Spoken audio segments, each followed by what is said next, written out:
नमस्कार मंडळी. समरच्या खोट्या सह्या करणाऱ्या सुष्मिताच्या आपल्या स्वानंदीने चांगलीच धुलाई केलेली आहे. तर दुसरीकडे मात्र मल्लिकाचा खरा चेहरा आता आपल्या समर राजवाड्यांसमोर आलेला आहे. तर नक्की काय घडतं त्याला संपूर्ण अपडेट जाणून घेऊया. त्याच्यामुळे हा व्हिडिओ शेवटपर्यंत नक्की पहा. तर मंडळी, समरच्या खोट्या सह्या करणाऱ्या सुष्मिताची चक्क आता आपली स्वानंदी कुत्र्यासारखी धुलाई करते. म्हणजेच तुम्ही पाहिलंच असेल की आता समर आणि स्वानंदीचं एकमेकांवरती प्रेम असतं. हे प्रेम मात्र आपल्या समरने तर व्यक्त केलेलं असतं आणि ते व्यक्त करण्याची समरची जी स्टाईल आहे ना, ती पाहून तर आपल्याला एवढा प्रचंड आनंद झाला की सांगायलाच नको. आणि त्याहीपेक्षा महत्त्वाचं, ज्यावेळेस मात्र स्वानंदीला समजतं की राजवाड्यांच्या मनामध्ये देखील माझ्या मनामध्ये फक्त मैत्रीचं नातं नाही तर प्रेमाचं नातं आहे, त्यावेळेस मात्र स्वानंदीला देखील एवढा प्रचंड आनंद झालेला असतो की सांगायलाच नको. तर आता राहिलेलं असतं की स्वानंदी मॅडम काय उत्तर देतील, याच्यामुळे समर खूप टेन्शनमध्ये असतो. त्याच्यामुळे समर म्हणतो की काही जरी झालं तरी स्वानंदी मॅडमच्या मनामध्ये काय चाललंय ना, हे मला शोधून काढलंच पाहिजे. आणि त्यासाठी समर आता स्वानंदीला त्याहीपेक्षा मोठं सरप्राईज देताना तुम्हाला पुढे पाहायला भेटेल. आणि त्यावेळेस मात्र समर म्हणतो की जोपर्यंत स्वानंदी मॅडम तुम्ही मला तुमचा होकार कळवत नाही ना, तोपर्यंत मी तुम्हाला असेच सरप्राईज देत राहणार. आणि त्याहीपेक्षा महत्त्वाची गोष्ट म्हणजेच तुम्हाला माहिती आहे की वटपौर्णिमेच्या दिवशी तर समर आता हद्दच पार करतो, कारण की स्वानंदी मॅडमसाठी चक्क तो वडाला फेऱ्या मारतो. तर हे सगळं पाहून मात्र सगळ्याच बायका म्हणत असतात की असा नवरा यार कोणाला ना कोणाला भेटलाच पाहिजे. कारण की तुम्हाला माहितीच आहे की समर जे काही स्वानंदीसाठी करत असतो ना, ते सगळं पाहून स्वानंदीला खूप आनंद होत असतो. पण स्वानंदी तिच्या मनात काय चाललंय ते अजूनपर्यंत तिने समरला सांगितलेलं नसतं.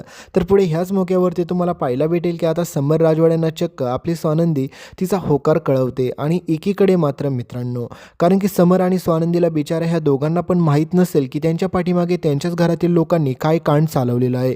कारण तुम्हाला माहितीच आहे की ही महाबालिश अंशुमान सोबतच मात्र सुष्मिता आणि सगळ्यात मास्टर माइंड मल्लिका, हे तिघंजणही बसलेले असतात. आता समर राजवाड्यांची सगळी काय प्रॉपर्टी, ती मिल सगळी काय आता त्यांना त्यांच्या नावावरती करून घ्यायची असते. पण यामध्ये सगळ्यात मोठा ट्विस्ट असा असतो की मात्र समरने ती सगळी प्रॉपर्टी आजीच्या नावावरती केलेली असते. आणि त्याच्यामुळे मात्र आता सगळ्यात भयंकर ट्विस्ट येणार आहे.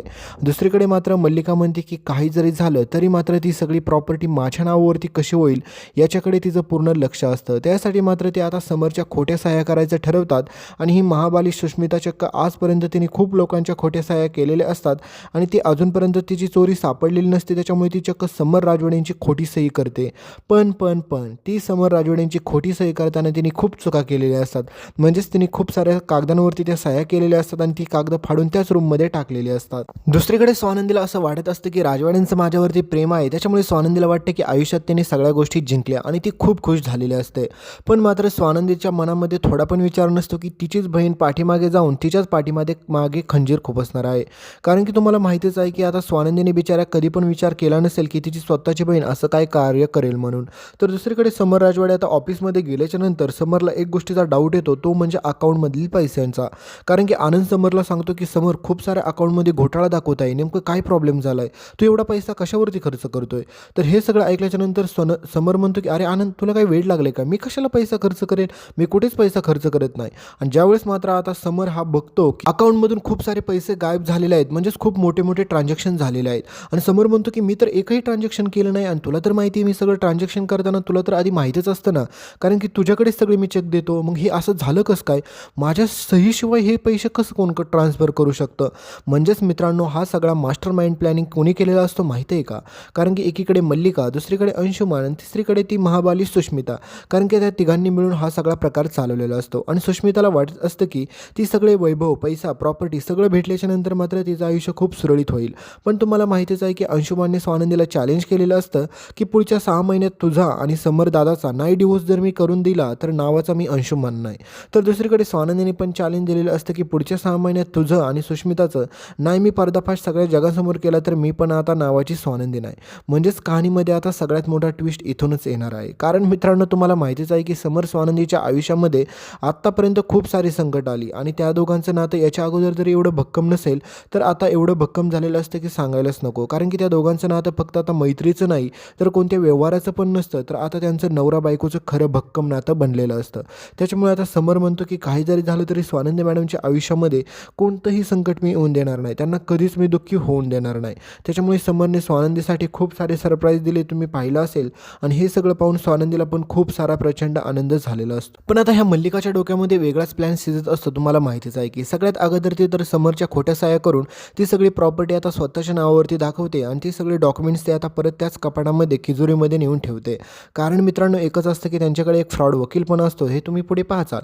त्यावेळेस मात्र समरने त्या सह्या केलेल्या पाहून त्या वकिलाला धक्का बसतो. कारण की वकील म्हणतो की राजवाडीने सगळी प्रॉपर्टी तुमच्या नावावरती केली, मी राजवाड्यांना कॉल करून विचारू का? त्यावेळेस मात्र मल्लिका म्हणते की तुम्हाला काय करायचं, तो आमच्या घरचा मॅटर आहे, तुम्हाला सह्या दिसतात ना समरच्या आजीच्या, तर तुम्ही कशाला एवढ्या चौकशा करताय? त्याच्यामुळे तुम्ही जे काही झाले ना ते सगळं बघा आणि माझ्या नावावरती सगळ्या गोष्टी झाल्यात का त्या लवकर चेक करून मला सांगा. म्हणजेच मित्रांनो ह्या सुष्मिताच्या मूर्खपणामुळे आपल्या समोरच्या खोट्या सह्या, आजीच्या खोट्या सह्या ह्या सुष्मिताने केलेल्या असतात आणि सगळी काय प्रॉपर्टी आता पुढे मल्लिकाच्या नावावरती होताना तुम्हाला पाहायला भेटेल. आणि सगळ्यात मोठा कानीतला ट्विस्ट, कारण की समोरच्या अकाउंटमधून खूप मोठे मोठे ट्रान्झॅक्शन झालेले असतात, हे पाहून मात्र समरला धक्का बसतोच. आणि त्याच्यानंतर समर म्हणतो की म्हणजे समर स्वानंदीला सांगायचा प्रयत्न करतो आणि म्हणतो की स्वानंदी मॅडम थोडासा प्रॉब्लेम झाला, मी तुमच्यासोबत बोलू का? कारण तुम्हाला माहितीच आहे की स्वानंदीला पण त्या गोष्टीमध्ये चांगलंच नॉलेज असतं. तर स्वानंदी म्हणते की काय झाले राजवाडे? तर त्यावेळेस मात्र समर म्हणतो की माझ्या अकाउंटमधून खूप मोठे मोठे ट्रान्झॅक्शन झालेत, ते पण मी साईन तर केलीच नाही कुठे, मला आठवत पण नाही आहे की मी साईन केले असेल. मग हे सगळे पैसे गेले कुठे असतील आणि कोणी पैसे काढले असतील?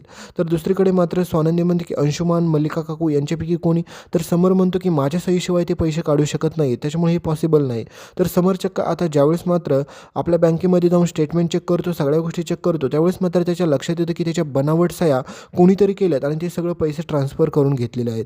म्हणजेच समरच्या लक्षात येतं की आता आपल्या नावावरती काहीच राहिले नाही. ज्यावेळेस मात्र समर त्यांच्या वकिलाला भेटतो आणि म्हणतो की मी जी काही मिल आजीच्या नावावरती केली होती तुम्हाला माहितीच आहे ना, तर त्यातील काही प्रॉपर्टी आपल्याला स्वानंदी मॅडमच्या नावावरती करायची आहे. तर हे सगळं ऐकल्याच्यानंतर वकील म्हणतो की अहो राजवाडे असं काय बोलताय तुम्ही, सगळी प्रॉपर्टी तर कालच सगळी काय मल्लिका काकूच्या नावावरती केली. मग हे सगळं ऐकल्याच्यानंतर समर म्हणतो की काही वेळ लागलं का, मी कोणाच्या नावावरती प्रॉपर्टी केली? मी नाही कोणाच्या नावावरती प्रॉपर्टी केली. आणि मगच मित्रांनो कहाणीत सगळ्यात मोठा ट्विस्ट येतो आणि तो वकील सांगतो की अहो राजवाडे तुमच्या स्वतःच्या सह्या होत्या त्याच्यावरती आणि ती सगळी डॉक्युमेंट मीच हे व्हेरीफाय केली, कारण की तुमची अगदी दिकटू सही होती. त्यावेळेस मात्र समर एवढा प्रचंड चिडतो की सांगायलाच नव्हतो. ज्यावेळेस मात्र समर आणि स्वानंदी दोघेजण देखील त्या राजवाड्यांच्या पॅलेसमध्ये जातात, त्यावेळेस मात्र ही मल्लिका रोबाब करते आणि रोबाबात बोलते की समर हे सगळं तू कसं केलं, काय केलं मला माहीत नाही, त्याच्यामुळे आता हे सगळं माझं वैभव आहे, माझी प्रॉपर्टी आहे, माझ्या मुलाच्या नावावरती झाली, माझ्या अंशूच्या नावावरती झाली आणि दुसरीकडे मात्र माझ्या सुनेच्या नावावरती झाली, त्याच्यामुळे तू काहीच करू शकत नाही आता. आणि लिगली मित्रांनो ती सगळं मल्लिका काकूच्या नावावरती झालेलं असतं. त्याच्यामुळे आता समर आणि स्वानंदी आता रस्त्यावरती आलेले असतात.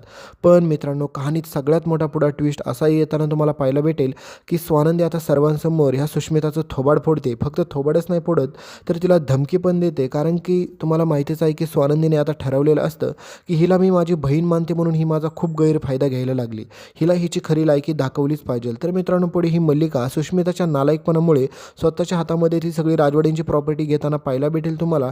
पण मित्रांनो आपले समर आणि स्वानंदीचा डिवोर्स करण्याच्या पाठीमागं हा अंशुमन बसला होता ना, तर तसं काहीच पुढे होणार नाही आहे.